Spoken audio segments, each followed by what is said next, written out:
Tenente Moraes. Ô, Tenente Moraes, como é que começou toda essa ocorrência? Bem, primeiramente, aquelas vítimas desse inescrupuloso infrator, se é que tem palavra para definir esse animal, né? Os nossos mais profundos sentimentos, as nossas condolências e o nosso respeito. Eu deixo bem claro que hoje, nessa ocorrência, a Polícia Militar combateu um bom combate. E diante de infratores armados e com disposição para tirar vida, seja de um policial militar, seja da população, de um civil, a Polícia Militar vai agir e nós não guardamos diante de uma situação dessa remorso.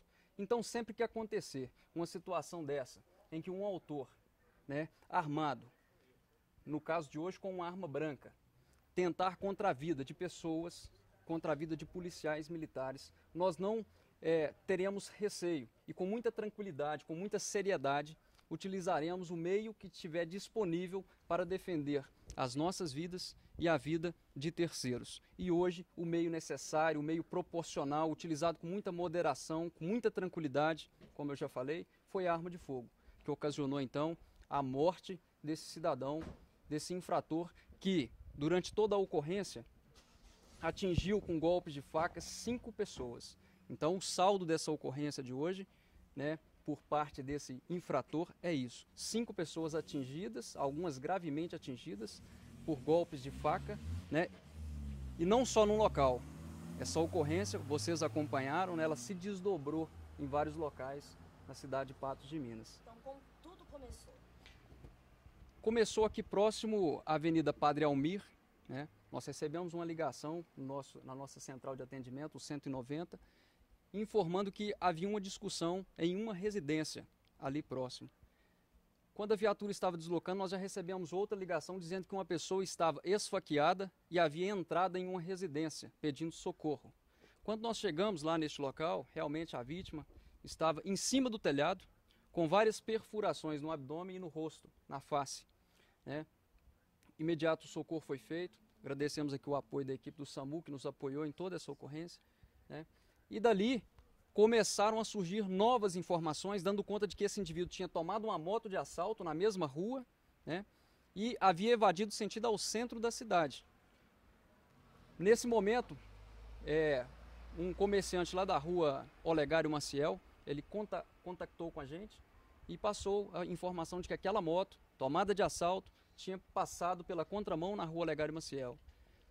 Ali próximo à rua Petúnias, próximo ao mercado municipal, esse infrator colidiu, bateu em um outro veículo.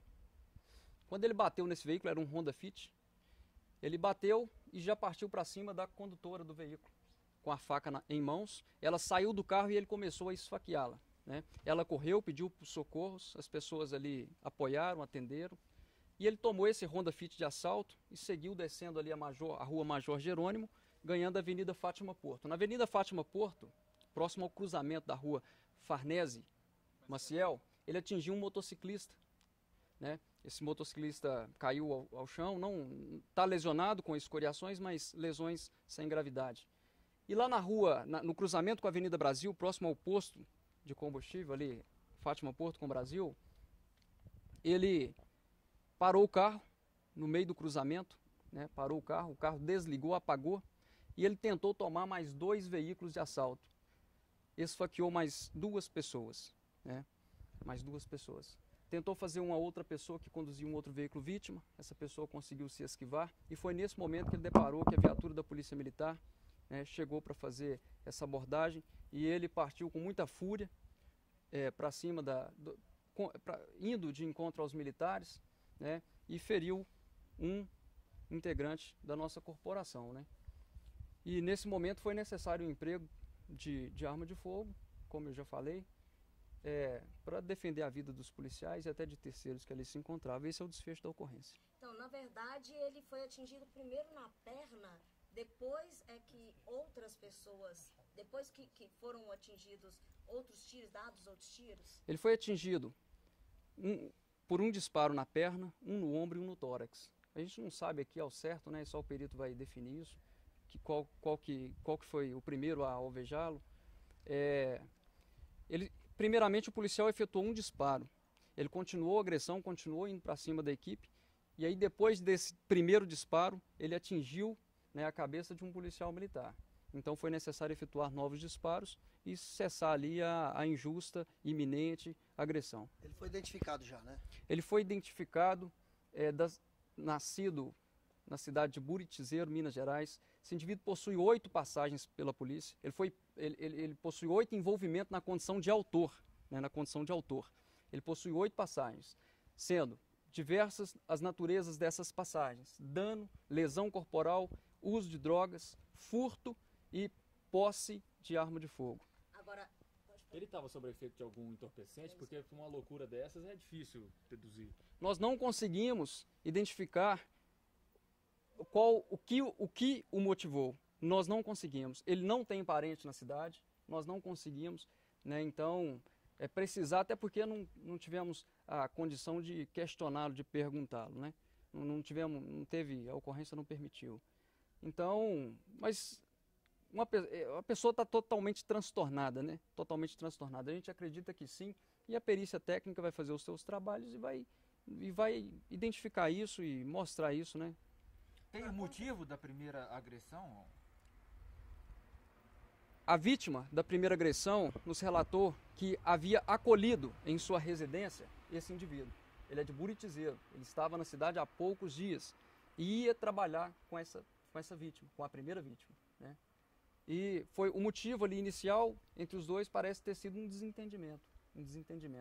Mas a vítima já relatou que no início desse desentendimento ele estava muito eufórico, de fato estava muito eufórico. Como ele tem passagem já por uso de drogas, uso de entorpecente, acreditamos que muito certamente talvez estivesse sob efeito de algum tipo de droga misturada com álcool. E ele ia trabalhar de quê? Segundo essa pessoa, ele ia trabalhar na cidade de São Gonçalo do Abaeté. São Gonçalo do Abaeté. Ele não nos passou em qual tipo de serviço. Algumas das vítimas estão mais feridas? Tem algumas, as vítimas estão feridas sem gravidade, todas elas sem gravidade, mas algumas terão que passar por procedimento cirúrgico, né, na face, na mão, no braço, mas todas sem risco de morte. Tenente, apesar das evidências todas e de ter acontecido em legítima defesa, o policial militar ele vai passar por uma medida interna na corporação? O procedimento é o procedimento como faríamos com qualquer cidadão, qualquer civil que envolvesse numa situação de uma ocorrência na condição de autor, né? O policial militar ali, ele cometeu um fato típico, né? Um fato típico, um homicídio, vamos dizer assim, né?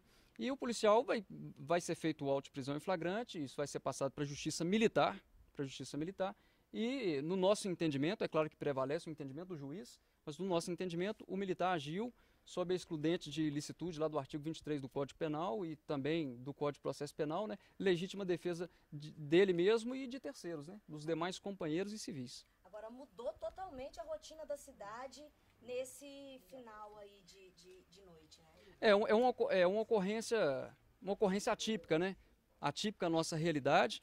E, mais uma vez, a Polícia Militar deu prova de eficiência, de preparo, de tranquilidade, né? Nenhuma vítima gravemente ferida, vamos falar assim, gravemente ferida, correndo risco de morte. Então, a Polícia Militar com muito respeito, tranquilidade, agindo de acordo com a lei, né? Afinal de contas, a gente tem que conhecer a lei para a gente agir com embasamento legal, moral e ético. E assim foi a nossa ação. E o desfecho da ocorrência é esse. Surpreendeu por ser menor? Na verdade, surpreender não surpreende não, porque para ser bem sincero com os senhores, é de conhecimento de todos, da população, né, que o menor às vezes está com um sentimento de violência interno tão grande que chega a ultrapassar, né, chega a ultrapassar o senso do que é certo, é claro, né? Mas assim, eu quero dizer que o menor ele comete fatos hoje típicos de um maior, é claro, né? E a gente tem que conviver com isso, né? Como eu já bem disse, 8 prisões, 8 envolvimentos com ocorrências, diversas prisões, e voltou a ser recorrente, né? Voltou a cometer novos delitos e colocando em risco a vida de várias pessoas.